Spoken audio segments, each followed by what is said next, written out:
थरे यशोदा माँ श्रीकृष्ण दुष्टामी असंतुष्ट होई बाड़ी नहीं कि श्रीकृष्ण आड़ को दौड़िले। जेतेबेले प्रभु तांको माता को क्रोधरे देखिले से निजको रक्षा करने को दौड़ी दौड़िकी एक कुम्हार पाखरे पहुँचिले। कुम्हारटी माटी हांडी तैयारी करिवारे व्यस्त थिला। कुम्हार श्रीकृष्ण को देखिबा मात्रे बहुत खुशी हेले। कुम्हार जानिथिले जे श्रीकृष्ण प्रकृत मनुष्य रूपरे भगवान। तापरे श्रीकृष्ण कुम्हार को कहिले, कुम्हार आज मो माँ मो उपरे बहुत रागिछंती। माँ मते बाड़ी धरिकी खोजुचंती। भाई मते कौनसी स्थान रे लुचेई दियंतु। तापरे कुम्हार श्रीकृष्ण को एक बड़ हांडी तले लुचाई देले। किछि मुहूर्त रे माता यशोदा मध्य सेठाकू आसी कुम्हार को पचारिबाकू लागिले, काहेकि कुम्हार तुमे मोर कृष्ण को एपटे आसीबार देखिछ कि? कुम्हार कहिला, ना माँ मु कृष्ण एपटे देखिनी। श्रीकृष्ण एक बड़ पात्र तले लुचि रहिथिबा एही सबु कथा शुणुथिले। माँ सेठारु चलीगले। वर्तमान भगवान श्रीकृष्ण पात्र तलु कुम्हार को कहती, कुम्हार भाई जदि माँ एठारु जाई सारिलेनी तेबे मते एही पात्ररु बाहर कर। कुम्हार कहिला, एमिति नुहे प्रभु, प्रथमे मते 84 लक्ष जन्मर बंधनरु मुक्ति करने प्रतिज्ञा कर। भगवान हसी हसी कहिले, ठीक अछि, मु तुमको 84 लक्ष जन्मरु मुक्त करने प्रतिज्ञा करुछि। वर्तमान तो मते बाहर को आण।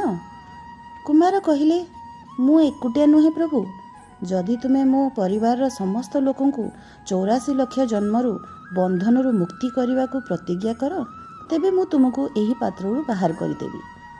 कृष्ण कहती, हौ ठीक अछि, मु सेमानकु 84 लक्ष जन्मर बंधनरु मुक्ति करने प्रतिज्ञा कली। वर्तमान तो मते पात्ररु बाहर कर। वर्तमान कुम्हार कहती, प्रभु आउ एक अनुरोध अछि, जदि तुमे मध्य ताहा पूरण करने प्रतिज्ञा कर मु तुमको पात्ररु बाहर करदेवी। भगवान कहिले, ताहा मध्य कुह, तुमे कौन कहबाकू चाहुच? कुम्हार कहवा आरंभ कला, प्रभु जो पात्र रे तुमे लुचि थिल एहार माटी मो बलद उपरे बोहिकी अणा जाइछि। मोर एही बलद को 84 लक्ष बंधनरु मुक्त करने प्रतिज्ञा कर। कुम्हारर प्रेम रे भगवान संतुष्ट होई सेही बलद मानंकु 84 लक्ष बंधनरु मुक्त करने प्रतिज्ञा नेले। प्रभु कहिले, वर्तमान तुमर समस्त इच्छा पूर्ण हैला। वर्तमान तो मते पात्ररु बाहर कर।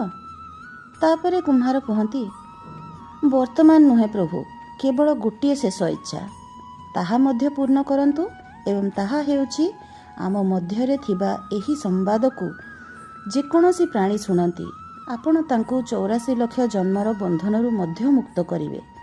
केवल एही प्रतिज्ञा दियो एवं मु आपणको एही पात्ररु बाहर करदेवी। भगवान श्रीकृष्ण कुम्हारर भरपूर प्रेमर शब्द शुणी बहुत खुशी हेले एवं कुम्हारर एही इच्छा मध्य पूरण करने प्रतिज्ञा कले। तापरे कुम्हार बाल श्रीकृष्ण को पात्ररु बाहर करनेले। तांको पाद तले पड़ी प्रणाम कले। प्रभुंक पाद धोई चरणामृत पेइले। तापरे चरणामृत को पूरा निज घरे छिंची प्रभुंक स्नेहरे आलिंगन करी तांको रूप को देखी तार आखिरे लुह आसीगला। भावंतु शिशु श्रीकृष्ण जी गोटी आंगुठी 7 कोश लंबा चौड़ा गोवर्धन पर्वत को उठाई पारिबे ताहेले से एक हांडी उठाई पार न थांते। किंतु नंदकिशोर निजको भक्तों प्रेम रे आ भक्ति रे पूरा बांधि नियंती। जेते केही यज्ञ रीतिनीति अनुजाई कार्य करती, जेते दान करती ना कहीं, जेते भक्ति करती ना कहीं, मनरे समस्त जीवजंतुक आ मनुष्यों प्रति प्रेम न हेबा पर्यंत भगवान श्रीकृष्ण भेटी पारिबे नाही। एई अध्यायटी समाप्त हैला। आगामी अध्याय रे जानिबा कि हनुमानक एवं तांको पत्नी सुवर्चला मंदिर तेलंगाना रे अवस्थित जानन्तु पराशर संहिता द्वारा हनुमान विवाहर कहानी।